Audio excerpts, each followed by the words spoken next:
다리오 왕 제2년 11째 달, 곧 스바들 24일에 이또의 손자 베리가의 아들 선지자 스가랴에게 여호와의 말씀이 임하니라.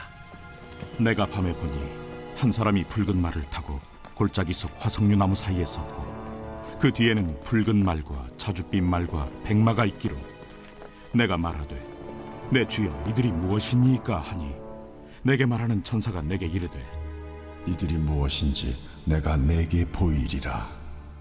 화석류 나무 사이에 선 자가 대답하여 이르되 이는 여호와께서 땅에 두루 다니라고 보내신 자들이니라. 그들이 화석류 나무 사이에 선 여호와의 천사에게 말하되 우리가 땅에 두루 다녀보니 온 땅이 평안하고 조용하더이다 하더라. 여호와의 천사가 대답하여 이르되 만군의 여호와여, 여호와께서 언제까지 예루살렘과 유다 성읍들을 불쌍히 여기지 아니하시려 하나이까? 이를 노하신 지 70년이 되었나이다. 하매 여호와께서 내게 말하는 천사에게 선한 말씀, 위로하는 말씀으로 대답하시더라.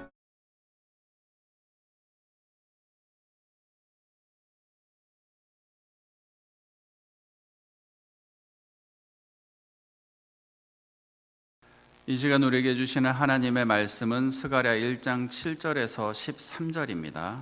말씀의 제목은 골짜기입니다. 스가랴서 1장에는 1절과 7절에 두 번이나 스가랴의 가족들을 소개하고 있습니다. 두 번 소개한다는 뜻은 그만큼 중요하다는 뜻입니다. 그만큼 가족들의 이름이 의미하는 바가 있다는 뜻입니다. 성경에 나오는 사람들의 이름에는 다 나름 의미가 있습니다. 그런데 스가랴서 전체의 메시지와 스가랴 가족들의 이름의 의미가 일치하고 있다는 것은 우연이 아닐 것입니다. 스가랴 선지자의 이름은 우리가 알고 있는 것처럼 하나님이 기억하신다라는 뜻입니다. 그리고 그의 아버지인 베레가의 뜻은 여호와가 복을 주심이라는 뜻입니다. 할아버지 이또의 뜻은 정해진 시간이 되면이라는 뜻입니다. 세 사람의 이름을 섞어서 해석해 보면 이렇게 해석할 수 있습니다. 하나님께서 자기 백성을 기억하시고 정하신 때가 되면 자기 백성에게 복을 주실 것이다. 이렇게 해석할 수 있습니다. 스가랴 선지자는 환상을 보았습니다. 내가 밤에 보니 한 사람이 붉은 말을 타고 골짜기 속 화석류 나무 사이에 섰고 그 뒤에는 붉은 말과 자줏빛 말과 백마가 있기로. 환상을 보았는데 밤에 보았고 한 사람이 붉은 말을 타고 있는 것을 보았고 골짜기 속 화석류 나무 사이에 섰다.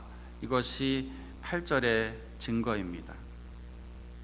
화석류 나무라는 것은 우리에게는 너무 생소한 나무이지만 이스라엘에는 골짜기에 흔하게 있는 나무입니다. 가지를 꺾어 심어도 잘 살아나고 으깨면 향기가 난다고 합니다. 그래서 강한 생명력과 고난 속에서도 굴하지 않는 하나님의 백성을 상징하는 나무입니다. 화석류 나무의 히브리 이름이 하다사입니다. 이스라엘 민족을 구원했던 여인 에스더의 히브리 이름이 바로 하다사입니다. 환상으로 골짜기 속 하다사 나무 사이에 계신 것을 보여주셨다는 것은 골짜기같이 힘든 고난 가운데 있는 너희와 하나님이 함께 계시며 구원의 역사를 이루어 가시겠다라는 것을 환상을 통해서 보여주신 것이라 볼 수 있습니다.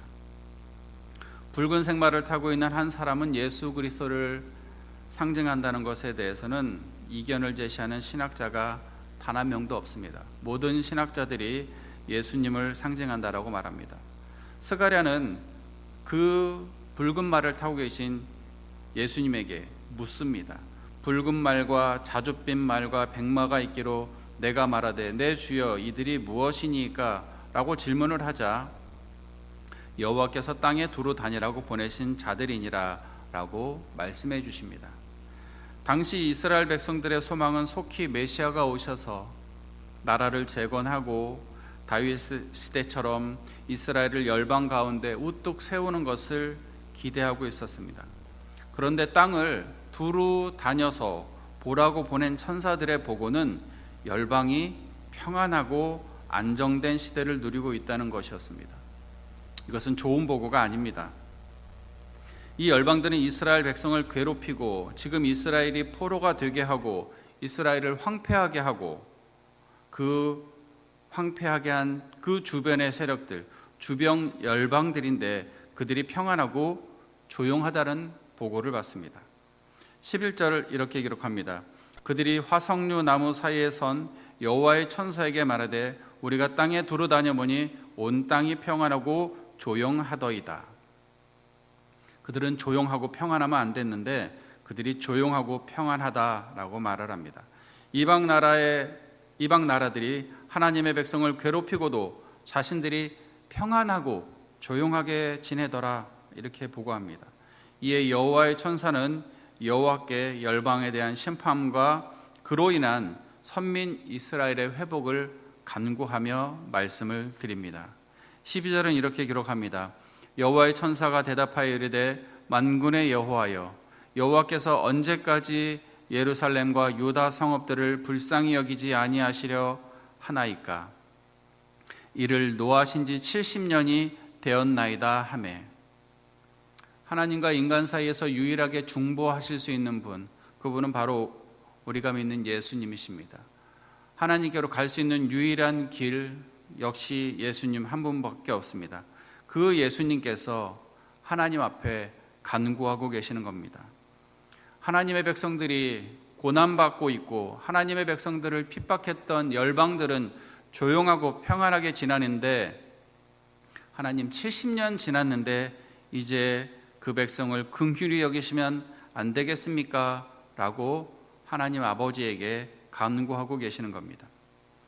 여호와의 천사가 대답하여 이르되 만군의 여호와여 여호와께서 언제까지 예루살렘과 유다 성읍들을 불쌍히 여기지 아니하시려 하나이까? 이를 노하신 지 70년이 되었나이다. 70년 되었으니 이제 불쌍히 여겨주시면 안 되겠습니까? 이렇게 간구하고 계십니다. 스가랴가 본 환상처럼 우리의 삶이, 우리의 처지가 밤처럼 어둡고 골짜기에 홀로 있다고 생각이 되어지십니까? 나를 위해 기도해 주는 사람이 한 명도 없다고, 내 편이 없다고 생각이 되십니까? 이스라엘 백성을 위해 70년이 되었으니 노를 푸시고 불쌍히 여겨달라고 간구하시며 폭풍 가운데 두려워하는 제자들에게 무리를 걸어서 찾아오시며 난이 두려워 말라 말씀하신 하나님의 아들 예수 그리스도께서 하나님 보좌 우편에서 지금도 여러분을 위해서, 저를 위해서 중보 기도하고 계신다는 사실을 믿고 우리는 힘을 낼 수 있기를 바랍니다. 그 하나님께서 이스라엘을 보고 계신 것처럼 우리의 삶도 보고 계십니다. 이스라엘을 이끄신 것처럼 광야 같은 세상에 살지만 오늘도 우리를 이끄실 것을 믿고 오늘 하루도 믿음으로 승리하는 하루가 되시기를 주님의 이름으로 부탁을 드리겠습니다.